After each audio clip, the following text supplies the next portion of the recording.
Weathering is the process that breaks down rocks and minerals into smaller particles through physical, chemical, and biological means. It is a key factor in soil formation and landscape evolution. Types of weathering. Physical or mechanical weathering includes several processes. Frost wedging is one such process where water seeps into cracks, freezes, expands, and breaks the rock apart.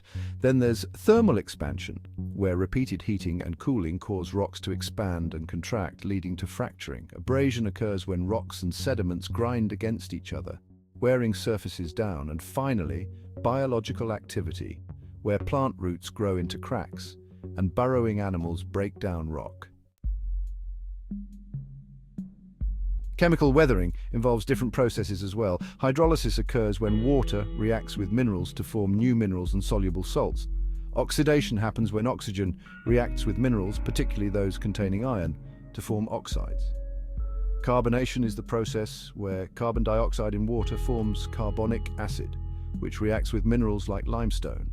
Lastly, dissolution is when minerals dissolve in water, often enhanced by acid rain.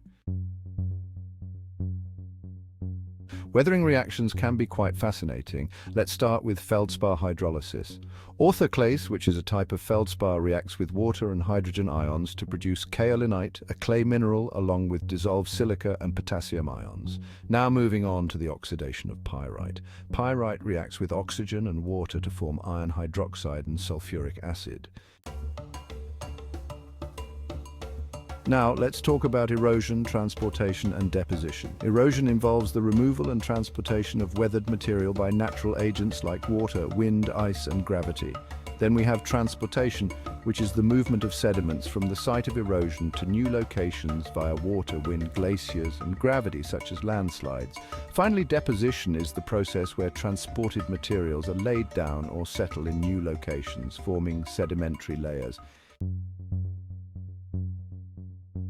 Next, let's delve into soil formation. Soil is primarily made up of minerals like quartz, feldspar, micas, and clays. The processes of soil formation include weathering, which is the breaking down of parent rock into smaller particles. Organic matter accumulation happens when the decomposition of plant and animal matter adds organic material. Leaching is the removal of soluble substances from the soil by percolating water. Lastly, horizon development refers to the formation of distinct layers within the soil profile known as the O, A, E, B, and C horizons. Clay minerals are essential components of soil, each with unique properties and formation processes. Let's explore some of the key types. Kaolinite is typically white and forms from the weathering of feldspar.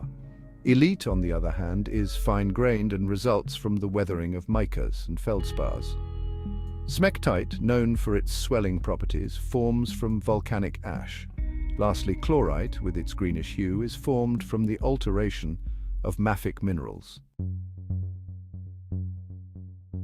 Soil properties can be categorized into physical and chemical characteristics. Physically, soil texture refers to the proportion of sand, silt, and clay particles. The structure is about the arrangement of soil particles into aggregates. Porosity indicates the volume of pore space in soil. The color of soil can tell us a lot about its organic matter content, mineral composition, and drainage conditions. Chemically, soil pH measures its acidity or alkalinity. Nutrient content refers to the availability of essential elements like nitrogen, phosphorus, and potassium. Organic matter influences both soil fertility and structure. Different soil types are found in various climates, each with distinct characteristics. Laterites are found in tropical regions and are rich in iron and aluminum oxides. Podzols are acidic soils with a leached E horizon, typically found in cool, wet climates. Chernozems are rich, black soils high in organic matter, common in temperate grasslands. Iridosols, found in arid regions, are characterized by low organic matter and an accumulation of salts. Climate plays a crucial role in soil formation. Temperature and precipitation influence the rate of weathering, organic matter decomposition, and leaching. Vegetation affects organic matter input and soil structure. Topography influences drainage and erosion patterns. Cation exchange capacity, or CEC, refers to the ability of soil to hold and exchange cations such as calcium, magnesium, potassium, and sodium. This capacity is influenced by the soil's clay and organic matter content. Soils with high clay and organic matter content have high CEC and are more fertile. Conversely, sandy soils have low CEC and are less fertile.